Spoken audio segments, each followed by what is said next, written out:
అంతే అంతే అట్టు పెట్టి అట్టు పట్టుకో.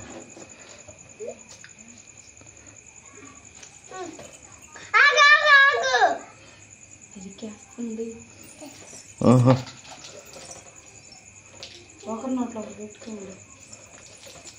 ఎక్స్ప్రెషన్ నేను వీడియో చేసిన డాడీ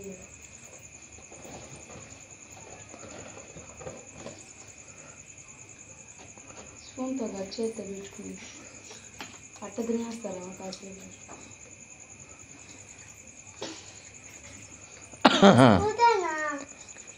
ఊదు ఇద్దరు వదండి.